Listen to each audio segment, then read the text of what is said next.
Muy buenas noches. Tenemos hoy la lectura de la liturgia de la palabra del día 17 de agosto,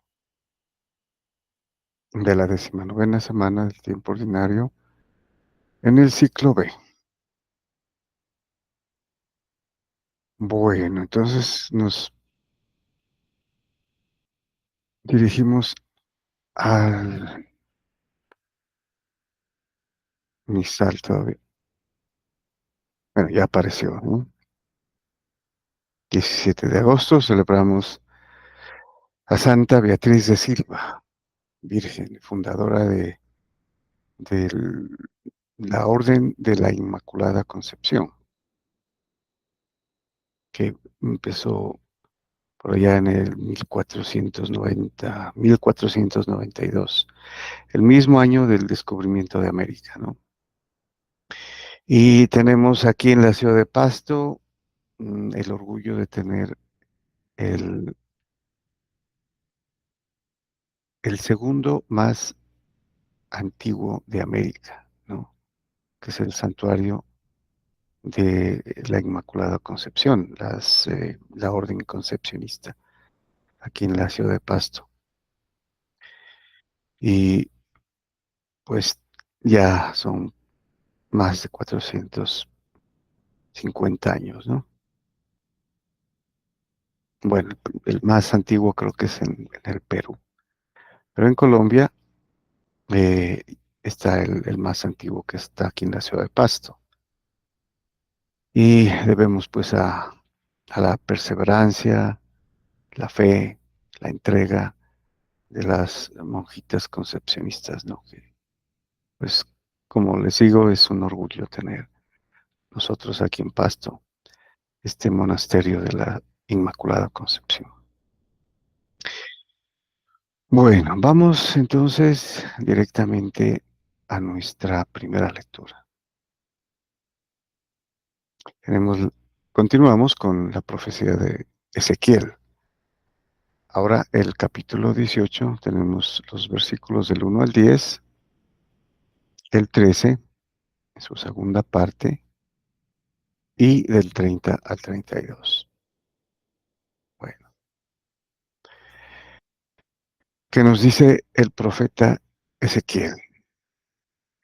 Me fue dirigida esta palabra del Señor. ¿Por qué andan repitiendo este refrán en la tierra de Israel?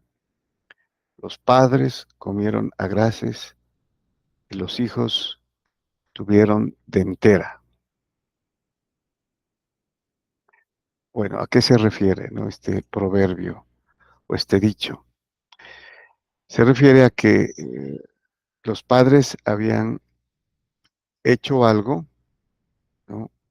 En este caso, cometido pecado, y los hijos eran los que pagaban, ¿no? La falta. O sea, pagaban los platos rotos, como diríamos en otra, ¿no? Entonces, los hijos cargaban con la culpa de los padres.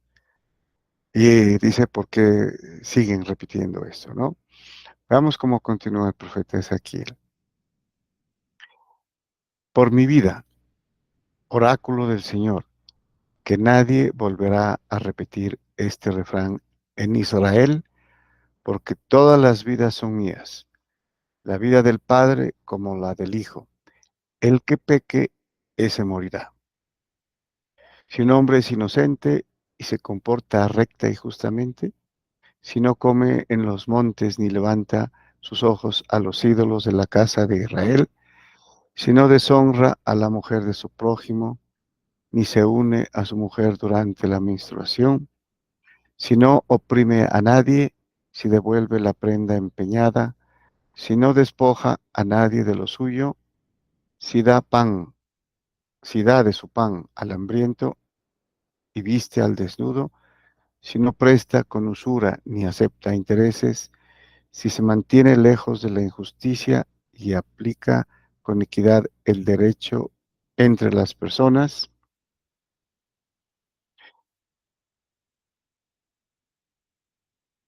si se comporta según mis preceptos y observa mis leyes, cumpliéndolas fielmente, ese hombre es justo y ciertamente vivirá.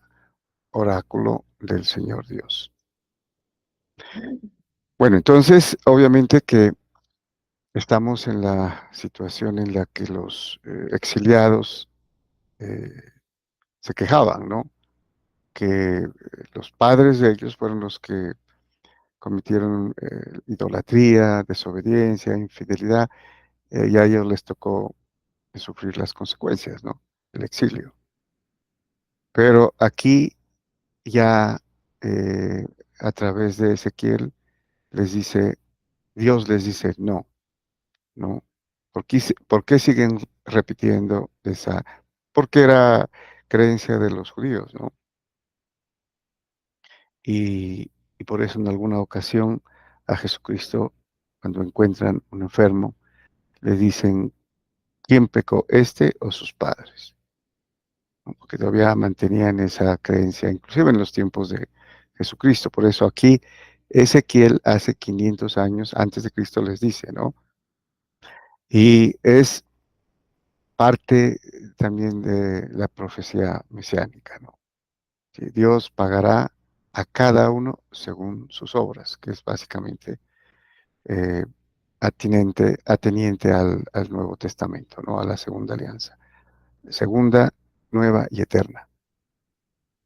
Entonces aquí menciona, lo que acaba de decir Dios es que si se cumple todos los preceptos, si un hombre cumple con todas los mandamientos de Dios, ¿no? Y ahí menciona algunos, entonces dice, ese hombre ciertamente vivirá, ¿no? Entonces no tendrá que llevar la culpa de sus antepasados, ¿no? Como era la creencia de los judíos. Si ese hombre engendra un hijo violento y sanguinario que comete contra su prójimo algunas de estas malas acciones, ciertamente no vivirá, ¿no? Por haber cometido todas esas acciones detestables, morirá irremediablemente y será responsable de su propia muerte.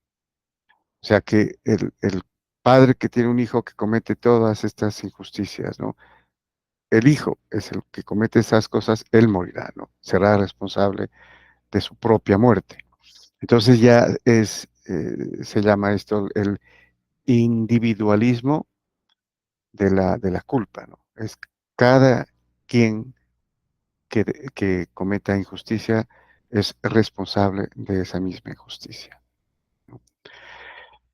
Y agrega, pues bien, los juzgaré a cada uno según su proceder, casa de Israel, oráculo del Señor Dios. Aquí lo manifiesta, ¿no? Directamente. Juzgará a cada uno según sus obras, según lo que hagan.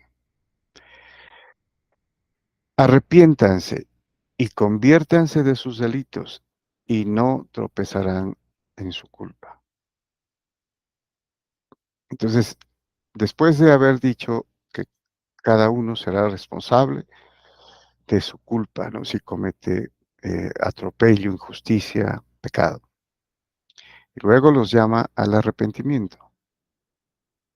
Ahora dice, aparten de ustedes los delitos que han cometido, renueven su corazón y su espíritu. Y viene muy a lo que en otra parte el profeta Ezequiel mencionó en el capítulo, eh, o va a mencionar en el capítulo 36, ¿no? Que Dios les dará un corazón nuevo y un espíritu nuevo, ¿sí? Y también lo va a mencionar enseguida en el Salmo. Entonces, arrepiéntanse y renueven su corazón y su espíritu. Entonces es conversión completa, espiritual, ¿no? Eh, honesta, sincera. ¿Por qué habrías de morir, casa de Israel? Yo no me complazco en la muerte de nadie. oráculo del Señor. Conviértanse y vivirán. Entonces, suena mucho a, es mesiánico, ¿no? Porque Jesucristo, precisamente, al anunciar el reino ha llegado, el reino está cerca. Arrepiéntanse y conviértanse y vivirán, ¿no? Vivirán y ya será espiritualmente. Muy bien, vamos al Salmo. Y el Salmo es un viejo amigo nuestro que ya hemos leído en varias ocasiones, el famoso Miserere, el Salmo 50, que compuso David en ocasión de su pecado, ¿no? De su falta contra Betsabé, ¿no? Cometió adulterio y asesinato al mismo tiempo, dos pecados gravísimos, ¿no? Y el profeta Natán le hizo caer en cuenta. Entonces él lo que hizo fue arrepentirse tremendamente, ¿no? Entonces, eh, el responso del Salmo es, oh Dios, crea en mí un corazón puro. Este también es conocido como el Salmo penitencial por excelencia, ¿no? Muchos dicen que antes de la confesión deberíamos leer este salmo, meditarlo, porque es precisamente el arrepentimiento que sintió David, ¿no? Después de haber cometido semejante pecado. Y siendo él el elegido, ¿no? El ungido, el rey, ¿no? De quien descendería el Mesías Jesucristo. Bueno, veamos qué nos dice el salmista. Oh Dios, crea en mí un corazón puro, renuévame por dentro con espíritu firme. No me arrojes lejos de tu rostro, no me quites tu santo espíritu. Es renuévame, que en otras palabras está diciendo, dame un corazón puro, ¿no? Renuévame, crea en mí un corazón puro. O sea, es como decir, vuélveme a crear después del pecado, ¿no? Cometido por David. Y también menciona el espíritu, no me quites tu santo espíritu, porque es lo que se pierde, ¿no? O sea, este salmo es también mesiánico, ¿no? Lo que ha anunciado Jeremías en el capítulo 31, lo que anuncia también Ezequiel en el capítulo 36, lo dice aquí y lo repite el salmista en el Miserere. Devuélveme la alegría de tu salvación, afiánzame con espíritu generoso. Enseñaré a los malvados tus caminos, los pecadores volverán a ti. ¿No? Hay una promesa, ¿no? O sea, es tanto lo que pide que Él va a devolver mucho más, ¿no? Porque al decirle devuélveme la alegría de tu salvación, sálvame y afiánzame con espíritu generoso, entonces eso llevará a que Él muestre, ¿no? Sea testigo, ¿no? De eso y enseñe a los malvados los caminos de Dios. Y eventualmente los pecadores volverán, ¿no? Bueno, continúa. Los sacrificios no te satisfacen. Si te ofreciera un holocausto, no lo querrías. Aquí ya nos está adelantando, ¿no? Básicamente, lo que quiere el Señor. Desde el comienzo, ¿no? Él no quería, o sea, no, el salmista no está despreciando los sacrificios o los holocaustos de animales, porque esa era parte del culto, ¿no? De la liturgia en el Antiguo Testamento. Pero que se haga rectamente, con corazón sincero, ¿no? Y esto no lo hacían los judíos. Podían seguir pecando y cometiendo todo tipo de infidelidades, idolatrías, ¿no? Injusticias, y seguían ofreciendo, creyendo que esos holocaustos, pues, los acercaba a Dios y podían hacer cualquier cosa, lo cual es obviamente incorrecto. Sin embargo, entonces, el sacrificio agradable a Dios es un corazón, es un espíritu quebrantado. Un corazón quebrantado y humillado, tú, oh Dios, no lo desprecias. Aquí se adelanta al Nuevo Testamento prácticamente, ¿no? Entonces es el arrepentimiento, la penitencia, el sentirlo, el dolor del corazón, ¿no? Que es uno de los pasos o requisitos para una buena confesión. Examen de conciencia, dolor de corazón, propósito de la enmienda, eh, confesión de boca y satisfacción de obra. Aquí sería el dolor de corazón, a tener el corazón quebrantado y humillado, ¿m? Sintiéndolo y sintiendo haber ofendido a Dios, que también viene la segunda parte, ¿no? Y es pedir ayuda para poder eh, reafirmarse en la justicia, ¿no? Para no seguir pecando. La promesa de evitar. Y esto solamente se lo puede hacer con el Espíritu, ¿no? O sea, la invocación al Espíritu es indispensable, que es el Espíritu el que nos ayuda, ¿no? No nos va a garantizar completamente que caigamos, podemos hacerlo, pero eh, volvemos a levantarnos, ¿no? También quebrantados, humillados y seguir pidiendo a Dios la ayuda del Espíritu. Muy bien, muy profundo este salmo, ¿no? Por eso es importante leerlo completo. No es muy largo, creo que son algunos 20 versículos. Bueno, y pasamos al Evangelio. Continuamos con eh, San Mateo, capítulo 19, versículos del 13 al 15. Bueno, San Mateo nos dice, en aquel tiempo le presentaron unos niños a Jesús para que les impusiera las manos y orase. Pero los discípulos los regañaban. Entonces, aquí podemos inferir, ¿no? O más o menos recrear la situación. ¿Quiénes le presentaban los niños a Jesús? Pues las madres, ¿no? Los familiares, porque ya conocían quién era Jesús, que hacía milagros, portentos, signos, señales, ¿no? Entonces, lo más de, de sentido común en una madre o en un padre es llevarle a los niños, ¿no? Aquí podemos ver que aquí dice en general niños. Pueden ser niños de 2, 3, 4, 5 años, ¿no? Niños, a quienes se oponen al bautismo de los niños, ¿no?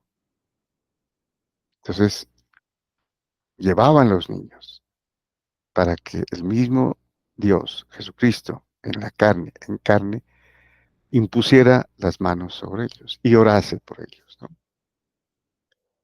Por eso la iglesia bautiza a los niños también siguiendo el ejemplo de Jesús. ¿Qué les dice cuando, entonces, bueno, las madres llevaban a sus hijos, ¿no? A sus niños, inclusive bebés pueden haber sido, ¿no? De brazos, para que los bendiga, imponga las manos sobre ellos y ore sobre ellos. Pero los discípulos los regañaban, ¿no? A quienes llevaban a los niños, inclusive posiblemente a los niños también, ¿no? ¿Y qué dice Jesús? Nuevamente vemos aquí algo eh, tremendamente revolucionario, ¿no? Que no era de la cultura judía. Los niños eran despreciados, lo mismo que las mujeres, las viudas, los huérfanos, ¿no? Eran, eh, digamos, de segunda clase o de tercera clase, no eran importantes. Jesús dijo, déjenlos, no impidan a los niños acercarse a mí. Aquí podemos completar sin necesidad de mirar. De los que son como ellos es el reino de los cielos. o sea, destaca, rescata, ¿no? De la cultura judía y los mm, coloca arriba, ¿no? De lo que ellos, los judíos, los tenían. ¿Sí? De los que son como ellos, es el reino de los cielos. En otro pasaje diría, ustedes tienen que hacerse como ellos, ¿no? Hacerse como los niños, si quieren entrar en el reino de los cielos. Entonces pueden imaginarse cómo quedarían los discípulos, ¿no? Los mismos, incluidos los apóstoles, que estaban alrededor del Señor y eran los que dejaban que la gente se acerque o no. Entonces, Jesucristo rescató, devolvió el valor, la honra, la dignidad a las mujeres, a los niños, a los ancianos, a los enfermos, a los desposeídos, ¿no? Bueno, y luego de imponerle las manos irá el pasaje en el capítulo eh, 15, se fue de allí. Verifiquemos.